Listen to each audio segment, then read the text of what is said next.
Muy buenas noches, queridos compañeros del Ateneo Ocoeño, miembros de la comunidad Ojalá Multimedia, damas y caballeros que nos conectan por vía de la aplicación Zoom y por vía de Facebook Live. Es un gran placer para nosotros presentar el evento de esta noche y para dar inicio formal por parte del Ateneo Ocoeño les doy la palabra a Elsa Batista, vicepresidente del Ateneo Ocoeño. Adelante, Elsa. Gracias, muy buenas noches. Muchas gracias, Mercedes, por tus palabras. Muy buenas noches a todos los amigos que sintonizan a través del Zoom y a través de Facebook Live. Queremos darle la bienvenida formalmente en nombre del Ateneo Ocoeño y felicitar a nuestro compañero Ramón Tejeda, saber que nos alegra muchísimo ver cómo puedes desarrollar tú este tipo de actividades. Nos complace grandemente que seas parte del Ateneo y queremos que sepas en nombre de nuestro presidente, en el de la asociación, en el mío propio, que estamos muy orgullosos de ti, que siempre vas a contar con el apoyo del Ateneo para cada uno de estos de tus eventos, para cada uno de tus proyectos. Tus proyectos los hacemos nuestros y los vamos a desarrollar siempre junto contigo. Entonces esperamos que toda la audiencia disfrute de esta magnífica noche. Tenemos un manjar. Esto es definitivamente oro, lo que vamos a estar disfrutando esta noche. Y nosotros con gran alegría recibimos a nuestro compañero ateneísta Ramón Tejeda y a todos ustedes. Gracias. Bien, para todos aquellos que no conozcan a nuestro invitado de esta noche, él es Ramón Tejeda Reed, nacido en San José de Ocoa, educador, político, productor de programas de radio y televisión, comunicador, poeta y narrador laureado. Ha publicado varios libros en diversos géneros. Con ustedes, Ramón Tejeda Reed. Gracias. Buenas noches a todos y a todas ustedes. Agradezco esas palabras de Elsa Batista Pimentel, claro. Nos habla desde Estados Unidos. Además, Elsa es poeta y además es narradora también, con varios libros publicados. Elsa, gracias a que estamos conectados con Estados Unidos también a través tuyo. Muchas gracias y gracias a ti, Mercedes. Gracias al Ateneo Ocoeño que nos ha dado acogida esta noche y a Ojalá Multimedia que también está haciendo su papel, mis compañeros de la comunidad Ojalá Multimedia. Gracias a todos y a todas ustedes y arranquemos con esto que tenemos aquí, que es mis consideraciones sobre Guandulito y mi comparación entre Guandulito, Dionisio Mejía y el infante Don Juan Manuel, que les voy a decir quién es en la medida que vaya desarrollándose esto. Bastante sui generis el tema, porque como lo planteo ahí, cómo conectar dos personas que vivieron tan lejos el uno del otro. Guandulito en el siglo XX y el infante Don Juan Manuel, escritor castellano que escribió en el siglo XIV. Vivió entre fines del siglo XIII y el siglo XIV. Así que arranquemos. Este es el título. A 110 años del nacimiento de Guandulito, de Don Juan Manuel. Ahí está 1282-1348. Y Guandulito, que vivió de 1911 a 1979. Me concentro en el cuento de las dos garzas. En el trabajo yo busco responder las preguntas que me surgieron cuando me encontré con el infante Don Juan Manuel, el cuento de las dos garzas de Guandulito, que es el ejemplo número 5 del libro de los ejemplos del conde Lucanor y Patrón. Ese libro se publicó por primera vez en 1335. Publicó el infante Don Juan Manuel. Descubrí que son una misma historia, el cuento de las dos garzas y el ejemplo 5 de ese libro, el libro de los ejemplos. Interesante el hecho de que otra historia de ese escritor castellano del siglo XIV son también conocidas del pueblo dominicano. Yo particularmente las escuché en mi pueblo, allá en Ocoa, hace, qué sé yo, 40, 50 años. El caso de los cuentos, ¿a qué me refiero? Uno que en el libro de los ejemplos se llama el cuento de lo que aconteció a un hombre bueno y su hijo. Ese es el ejemplo número 2 del libro. Y el cuento del hombre que por pobreza y mengua de otra vianda, es decir, porque no tenía más nada. Fíjense que la palabra vianda que nosotros usamos mucho, usamos hace tiempo, desde luego, hoy casi no se oye tanto, pero es un arcaísmo que lo tenemos aquí.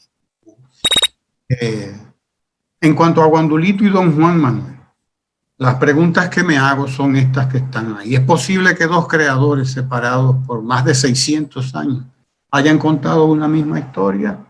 ¿Posible establecer alguna relación entre estas dos personas separadas por tanto tiempo, de tan diferente contexto, que pueden tener en común autores separados de esa manera y en qué modo se podrían comparar estos dos autores, Guandulito y el infante Don Juan Manuel?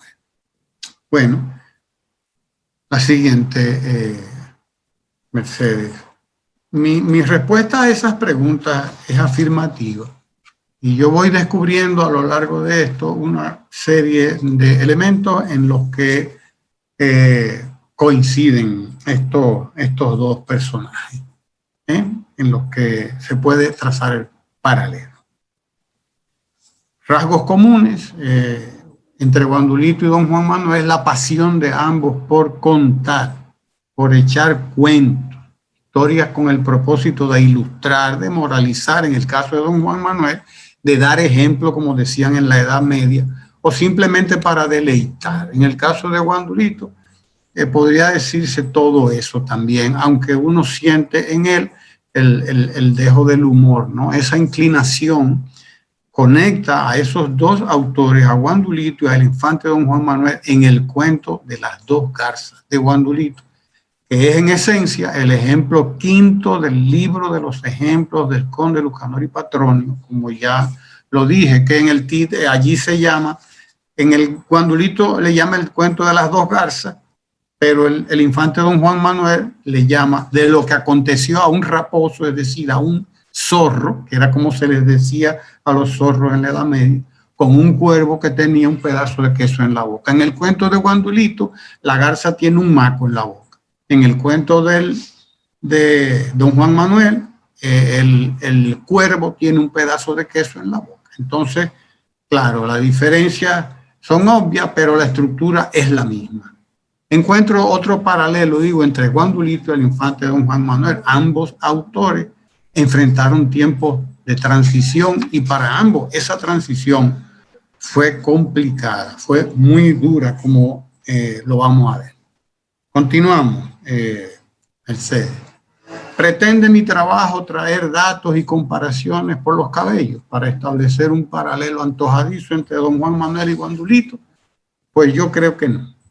¿Qué yo busco con hacer esa comparación? Número 1, establecer la verdadera estatura de un creador genial, que es Dionisio Mejía Guandulito. Establecer su verdadera estatura. 2, demostrar su enraizamiento con lo más genuino de la cultura literaria de la lengua española y de la tradición oral literaria dominicana.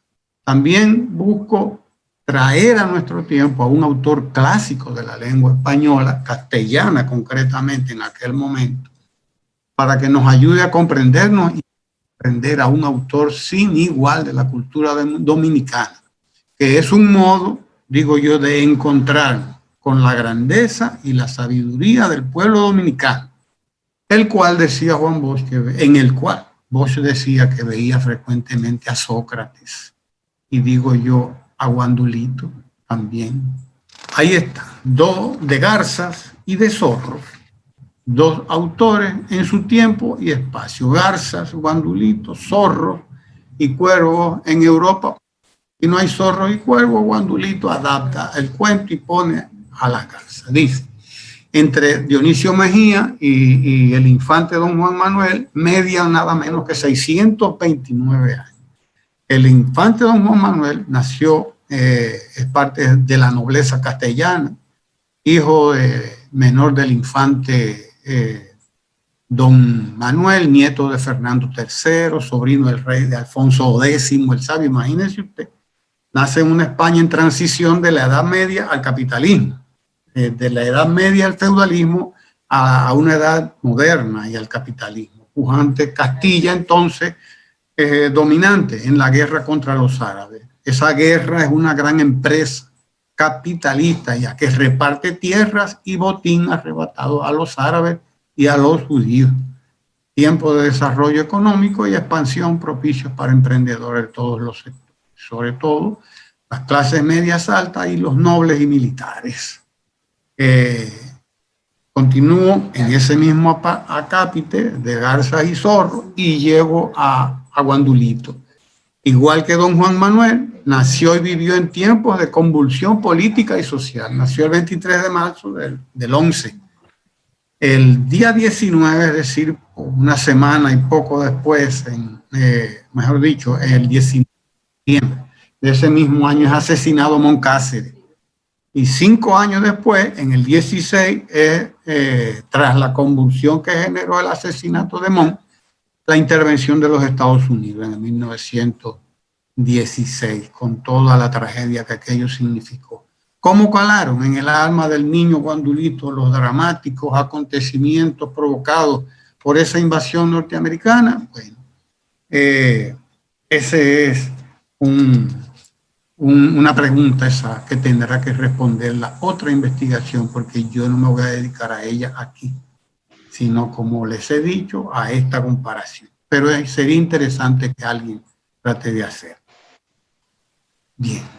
Cuando las tropas interventoras salieron del país en el 24, ya el futuro merenguero era un adolescente de 13 años de edad, aprendiz de reparador de acordeones, con su tío Andrés Mejía en La Romana, en ese tiempo municipio del Ceibo. A esa edad no se olvida muy fácil, y mucho menos los acontecimientos tan trágicos que conmovieron la vida del pueblo dominicano en las tierras orientales de la República Dominicana. Nacido y vivía Guandulito, campesinos despojados de sus tierras que serían transformadas en plantaciones de caña por el ocupante extranjero, torturados, asesinados, otros con métodos bárbaros, los que se resistieron al despojo, motejados como gavilleros, quienes merecían el nombre de patriotas, y finalmente proletarizados, convertidos en ingenio, los que sobrevivieron. ¿Por qué no hallamos restos de tales desventuras en los merengues de Guandulito? Bueno, es una interrogante que, como ya les dije, la va a responder otra persona que emprenda ese estudio. Guandulito nace en La Guízara, en Higüey, provincia de la Altagracia. En aquel momento Higüey pertenecía a la provincia del Ceibo, que era enorme la provincia del Ceibo, comprendía el Higüey. La República Dominicana en que nace Guandulito es campesina. Puede ver en el cuadro el censo de 1920, el primer censo ordenado por el gobierno de ocupación norteamericana. Guandulito es, por tanto, hijo de campesinos, y como todos los campesinos de su época en la República Dominicana, era pobre o muy pobre y con escasa o ninguna escolaridad. Ahí abajo está el censo, ustedes ven. En 1920 República Dominicana tiene 894.660. Hombres son 446.000 y tanto, mujeres son 448.000 y tanto, 50.1. Ahí abajo un dato importante.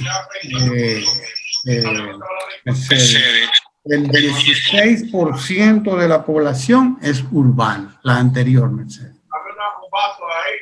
El 16% de la población es urbana. Y el 84% de la población es rural. Eso quiere decir que Guandulito era, pues, el hijo de una República Dominicana rural todavía. El folclore de la República Dominicana, Manuel José Andrade reúne historias que le contaron 79 personas en el año 1927. De esos 79 dominicanos, 42 eran analfabetos y los restantes apenas habían asistido a la escuela. Óigase, en el encabezado de los grupos correspondientes a Bonao, San José de las Matas y Restauración, ese eminente filólogo español coloca una nota. Dice, todos los informantes de esta sección eran campesinos analfabetos. Provincia donde nació Guandulito, Andrade entrevistó a 12. Sí, de ellas 9 eran analfabetas, 13, y 4 apenas sabían leer y escribir. En Higüey entrevistó a 5 personas, 4 saben leer y 1 es analfabeta. Mire qué de proporción, qué interesante el tema. Esta última, la que no sabía leer, doña Juliana Arache, sin embargo, es la informante, la mejor informante con que contó este eminente filólogo español en el 27. Dice, le contó esa señora 22 historias a ese investigador.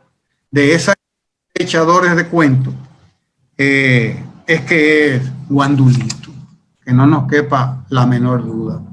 El nombre de Guandulito es una metáfora. Le viene como resultado de que tenía los ojos verdes, como 2 guandules. Los ojos verdes como 2 guandules. Según él mismo explicó en varias ocasiones, el propio Guandulito recurrió muchas veces en sus merengues al símil, es decir, a la comparación de los ojos y los guandules. Por ejemplo, aquí en su merengue de palo echado, que también le llaman en algunos sitios, las mujeres van llorando, donde dice, ruégale a los santos y a Dios que te ayude para que nos casemos, ojito de guandule. Ruégale a los santos, ya Dios que te ayude. Ruégale a los santos, ya Dios que te ayude. Para que nos casemos, ojito de guandule. Para que nos casemos, ojito de guandule. ¿Qué puede haber en común entre 2 personas separadas por, imagínense, 6 siglos y 3 décadas? Erudito y noble don Juan Manuel y casi analfabeto Guandulito. ¿Se puede establecer alguna relación entre estas 2 personas? Sí, es posible establecer esa relación. Para empezar, establezcamos que sin saberlo, Guandulito, como ya expliqué, contó en uno de sus merengues una historia que también contó don Juan Manuel en su libro de los ejemplos del conde Lucanor y patrón. El cuento de las 2 garzas, como les he dicho, de Guandulito, no es más que la versión del ejemplo 5 del libro de los ejemplos. En la versión de Guandulito, la adulación es una garza a otra, que es una provocación más bien. La garza que no tiene el maco en la provoca a la otra, diciéndole, dile a ella que el maco es el que provoca a la garza. Es el mismo cuento, el cuento de las 2 garzas y el ejemplo 5 del conde Lucanor. En el cuento de las 2 garzas, que es la versión de Guandulito, una garza provoca a la otra, ¿no? Esta, al hablar, deja escapar al maco que tenía agarrado en el pico. Y en la historia de don Juan Manuel, a quien vence la adulación del zorro es al cuervo, que al hablar, para responder la provocación, pierde el pedazo de queso que tenía en el pico. El tema de ambos cuentos, por tanto, es el mismo. Lo que puede la adulación y procede, ese cuento, lo digo, aprovecho para aclararlo ahí, es un cuento mucho más viejo todavía, de la conocida fábula de Fedro, que tuvo amplia descendencia en la literatura europea, recogido también en el libro de Buen Amor del arcipreste de Hita, más o menos contemporáneo el infante don Juan Manuel, y en la fábula El cuervo y el zorro también del alemán Gotthold Ephraim Lessing, de 1729 a 1781, que fue en ese siglo XVIII también se hicieron muchas fábulas y se trajeron todas estas fábulas de la época clásica, griega, latina, etc. En la versión de Lessing, atrás, en la versión de Lessing, la carne que lleva el cuervo en sus garras, no era en el pico, sino en el, y que envidia el zorro que lo adula, está envenenada. Es decir, cada autor le agrega complicaciones al cuento. Ven acá, chichi, mamacita, que te voy a hacer cuento de las dos garzas. Dos garzas vivían, las dos en una mata de coco. Y un día van a una laguna a desayunarse. Una hallaba que comer y la otra no encontraba nada. Y cuando ya tenía mucha hambre, lo que vio fue un maco. Y agarra el maco y lo lleva. Y el maco va, chui, chui, chui, chui, chui, chui, chui, chui, chui. Y al pasarle por la vera a la compañera, le dice ella, Jesús, pero tú sí eres asesina. Suelta ese animalito. Y tú no lo oyes que está dando gritos. Y el maco, para salvarse, le dice a ella, dile a ella que qué le importa a ella que tú me comas a mí. Y la garza va de tonta ni que abrir la boca para hablar. Y el maco ha salido huyendo otra vez. Y hace por allá, estoy hechacito otra vez. Y entonces dice la garza, ay, ya perdí mi desayuno. El abolengo de la historia de Guandulito es lejano, lejano, lejano, y eso es muy interesante. ¿Tomó Guandulito el cuento de las dos garzas del libro del conde Lucanor y de Patronio, de don Juan Manuel? No lo creo. Hoy mismo muy contado los dominicanos y dominicanas que conocen esta obra del escritor castellano, y casi seguro que Guandulito no leyó el libro de los ejemplos del conde Lucanor. Se lo puedo decir porque además es una lectura indigesta, a menos que apareciera, claro, una versión muy popular, porque el castellano del siglo XIV no se entiende nada fácil. Díganmelo a mí, que he hecho este trabajo y que leí el libro porque, bueno, por obligación tengo que leerlo, es mi deber conocerlo, si quiero conocer a la literatura clásica española y que me encanta. ¿Cómo llegó a Guandulito entonces? Historia que cuenta don Juan Manuel, que cuenta el arcipreste de Hita, que cuentan otros tantos autores. Pues resulta que en la sociedad dominicana de la época de Guandulito pervivían formas ya muy raras de la cultura que llegó a nuestro país con los conquistadores españoles. Guandulito probablemente recoge una historia que iba de boca en boca en tierras dominicanas, que es de ascendencia medieval, porque es la Edad Media, cuando fueron recuperadas las fábulas de Fedro, quien a su vez reconocía su deuda con Esopo, el gran fabulista griego, que vivió 5 siglos antes de Jesucristo. Oigan bien, es decir, que cuando don Juan Manuel cuenta el cuento, ya tiene 1000 años ese cuento, que lo había contado Fedro y otro tanto que lo había contado eso. La fábula ha sido un recurso tan eficiente que de siglo en siglo diferentes autores la han recuperado como herramienta para instruir y al mismo tiempo deleitar. Desde Esopo hasta La Fontaine, Iriarte, Samaniego y aquí Núñez de Cáceres en el siglo XIX. Hasta en el siglo XX que la retoma la fábula Orwell, por ejemplo, con su Rebelión en la Granja, dicho sea de paso. Como instrumento ejemplarizador, la fábula en República Dominicana, como les dije, con José Núñez de Cáceres en el siglo XIX, con Guandulito en la segunda mitad del siglo XX, porque es más o menos ya para los años 50 que Guandulito empieza a sonar, pero es en los 50 cuando a través de Radio Guarachita Guandulito se hace famoso, y es cuando nosotros, la gente de la edad mía de Astrover y de muchos otros que están ahí, ¿verdad? Recordamos Menos yo. Guandulito porque fue muy famoso en la Guarachita, Como instrumento ejemplarizador, la fábula repercute aquí de esa manera. Y enlaza con aquella tradición ancestral. ¿Quién nos conecta con esa tradición ancestral? Guandulito, cuando en su merengue Chichi relata el cuento de las dos garzas, que es el ejemplo 5 del Conde Lucanor. Es casi seguro que el cuento de las dos garzas, como otras historias que cuenta en sus merengues, llegó a Guandulito vía la tradición oral, que hace algunas décadas era riquísima. Ustedes, los de nuestra edad, recuerdan cuando nos poníamos a echar cuentos, como decíamos, ¿no? O cuando oíamos a los que se ponían a echar cuentos, que sabían de muchos cuentos. Y en las coincidencias entre el autor dominicano de merengue, del subgénero llamado típico, y el autor castellano, son más todavía. Guandulito y el infante don Juan Manuel comparten esa pasión por contar historias para deleitar y para darle ejemplo.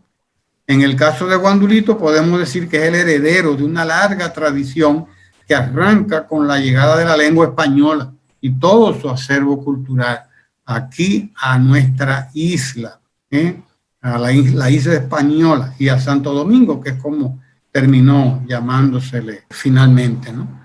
Ya nuestra lengua había construido desde entonces una tradición literaria que venía desde los poetas yuglares del 1140 con el Cantar de Miosí, anterior incluso a eso, hasta don Juan Manuel, que es el primer autor que se preocupa, óiganse bien, el primer autor de lengua castellana que tiene preocupaciones por el arte de escribir, por el estilo, se preocupa por el estilo, a tal punto de que corregía muchísimo las cosas que escribía don Juan Manuel. O sea que es el primero que se preocupa por esta cuestión del estilo en la escritura, el primero en la lengua castellana, que es nuestra lengua española de hoy, en preocuparse por esas cosas. En el artículo, algunas consideraciones en torno a la primera biblioteca en Santo Domingo, del libro La Española, Epicentro del Caribe en el siglo XVI, un gran autor que he leído recientemente, Esteban Miracaballo, da cuenta de lo que debe considerarse el primer inventario de libros, fíjate bien, en nuestra isla, que son los que pertenecieron a doña Inés de la Peña, fallecida en el 1521. A él, a este autor, a Esteban Miracaballo, le sorprenden dos cosas. Dice él, primero, la gran cantidad de libros que aparecen en la isla en una fecha tan temprana, nada menos que 128 volúmenes, más 96 cartillas para enseñar a leer y escribir a muchachos, dice. Y dos, la gran variedad temática de esos libros, recién editados en Castilla. Se creía, hasta la aparición de esto, ¿no?, que aquí no habían llegado libros de literatura, etcétera, tan pronto como en 1521, probablemente antes. Entre esos libros que estaban en ese inventario de esta señora, estaban Los Milagros de Nuestra Señora de Berceo, y una cantidad de textos de carácter religioso, pero sobre todo, lo más interesante son el Lisuarte de Grecia, el Amadís de Gaula, que son libros de caballería, Los Remedios de Petrarca, probablemente porque hay unas dudas con eso, el Pigmalión y Calixto y Melibea, como se llamaba, que después es lo que se va a llamar, terminar llamándose la Celestina, en torno a la presencia de los libros de caballería.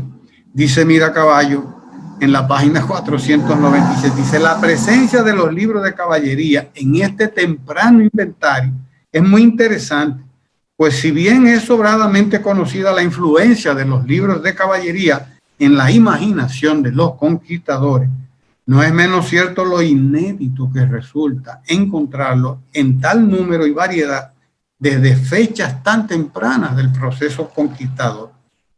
Esos libros de caballería nutrieron la imaginación de los primeros españoles radicados en Santo Domingo, quienes iniciaron la población que posteriormente daría origen al pueblo dominicano, y en ese pueblo pervivieron hasta hace muy pocos años muchas de las historias que luego se siguieron contando con variaciones y variaciones y variaciones hasta llegar a nuestros días en versiones como la que nos ofrece Guandulito en el cuento de las dos garzas. Señores, sepan, las prohibiciones que impuso la corona en el 1531 y 1543 contra los libros que no eran exclusivamente temas religiosos, un tema que es interesantísimo, dicho sea de paso. Habrán impedido la llegada de libros de ficción, pero no la imaginación de quienes empezaron a construir las raíces del pueblo dominicano. En esa imaginación se quedarían las historias de caballería y los cuentos recibidos del conquistador. En su camino por el tiempo serían enriquecidos por el aporte indígena, africano, traído y llevado de boca en boca, reconstruido, recreado, para pervivir hasta los días de Guandulito y de nuestros formidables y anónimos echadores de cuentos de décadas recientes.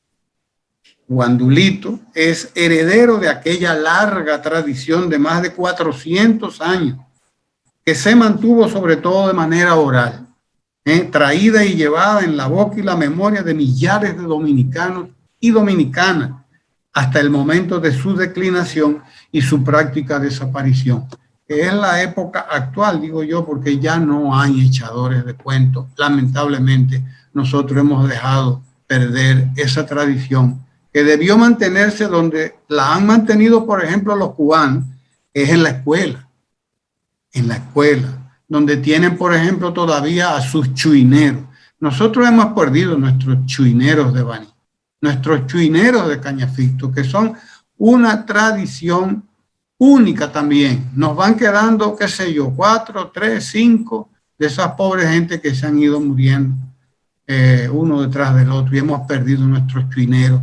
Pero los cubanos tienen una tradición enterita ahí que no se le acaba nunca, con lo que ellos llaman el punto cubano, que eso hay que oírlo, señores, esa riqueza, y cómo la van pasando a los más jóvenes cada vez, y aquellos pues se preservan. Nosotros hemos perdido, óigame, esta tradición, lamentablemente, con la desaparición de gente como Guandulito, lamentablemente.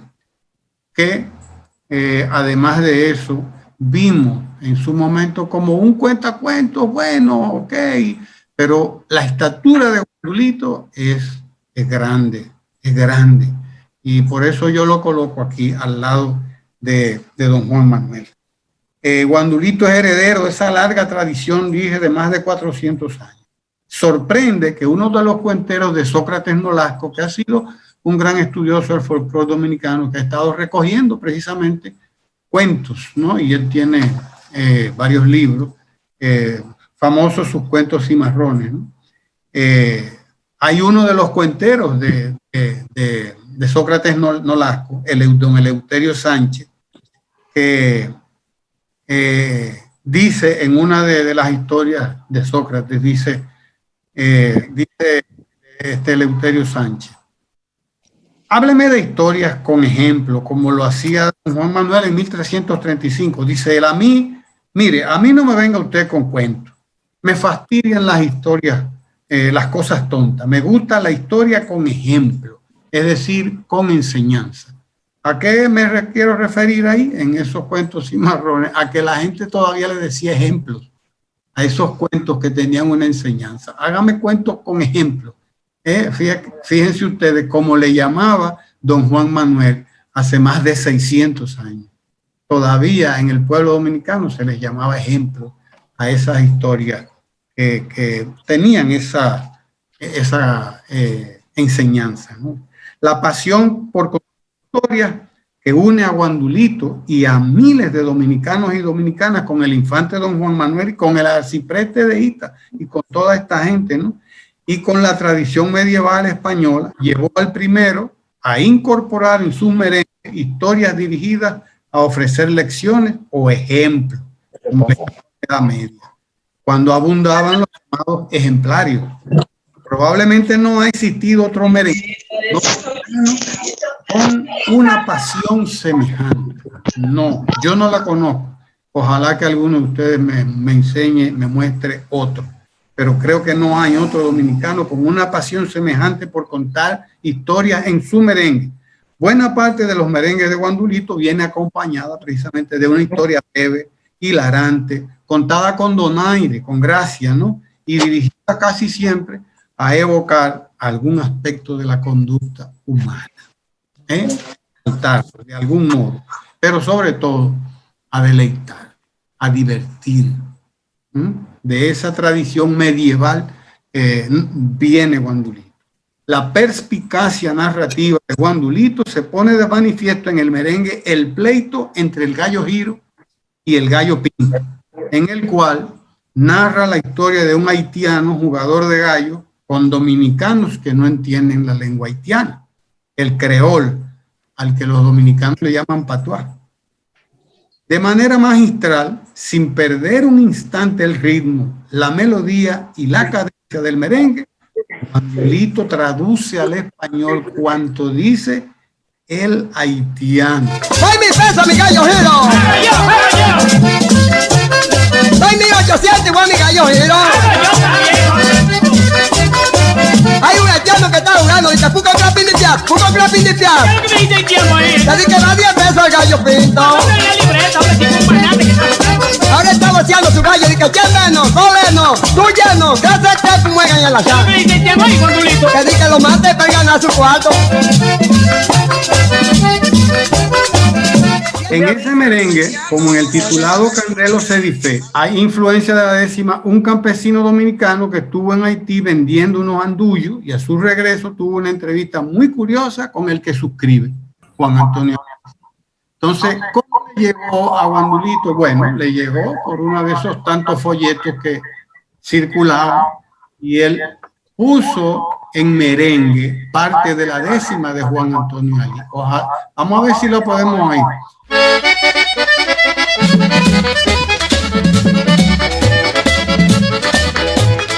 La lengua de los haitianos no se puede comprender. Al agua le dicen glow y a la candela dicen ay candelo, candelito, ay candelo, ay candelo. Ay anduve todito Haití buscando un condenado que dijera bacalao, solo decía la murí. Candelo, ay candelo, candelito, ay candelo. Enciendo pecado salado, le dicen puesto en salé. Como van a un bucané, le dice al plátano asado. Y el arroz que está graneado, le dicen digre. Candelito, ay candelo, ay candelito, ay candelo. Boñé le dicen adiós y a los molondrones gomó. Y a los jefes del judú le dicen papaboco. Candelo, candelito, ay candelo, ay candelo. Eso para que vean lo presente que estaba, porque hay un grupo que es dominicano, eso lo ha discutido mucha gente, pero hay antropólogos y folcloristas que han descrito muy bien el vudú dominicano. Interesante cómo Guandulito se implicaba en todas estas cosas y además cómo les ponía música a todo, ¿no? Don Juan Manuel y Guandulito en las transiciones. A don Juan Manuel y Guandulito les tocó vivir en momentos de transición.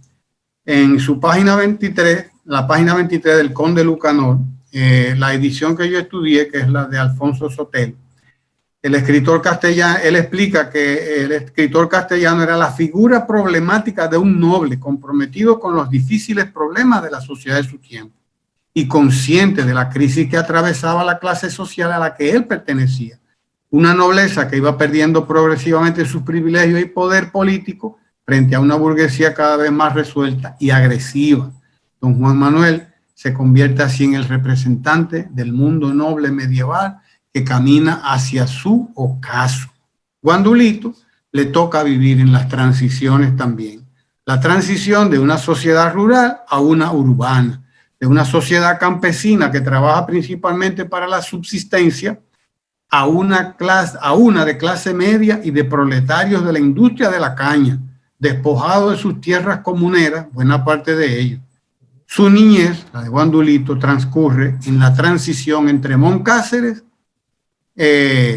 a Trujillo, pasando por la primera invasión de los Estados Unidos y el último gobierno de de Horacio Vázquez. Sí, señor. En noviembre de 1911, 8 meses después del nacimiento de Guandulito, es asesinado Moncácer, y al magnicidio le sigue una época de inestabilidad política y de estancamiento económico, hasta que en 1930 asumirá Trujillo la jefatura del Estado, dando inicio a la tiranía más sangrienta probablemente que hemos conocido. La inestabilidad del país en esos años puede medirse en el hecho de que en los 5 años que siguieron al asesinato de Moncácer, oigan, son 5 años, la República Dominicana tuvo 6 presidentes: Eladio Victoria, Monseñor Noel, Bordas Valdés, Ramón Báez, Juan Isidro Jiménez y Francisco Enríquez y Carvajal, que es depuesto por los americanos. Los 8 años de la ocupación militar estadounidense dejaron algunos cambios institucionales y en la infraestructura vial.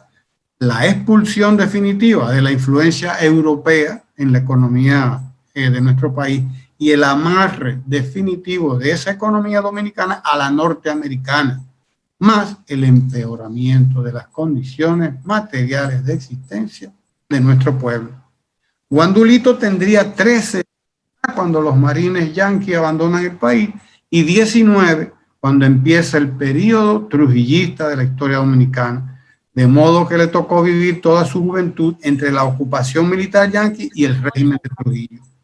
En medio de semejante turbulencia económica, social, política, ser un artista popular y un creador fecundo como lo fue Guandulito realmente era una odisea, tenía que serlo, y Guandulito lo fue, como muchos otros grandes artistas dominicanos, y como ellos y ellas, conoció los rigores de una tiranía asfixiante que todo lo engullía y que imponía la sumisión, el exilio o la muerte.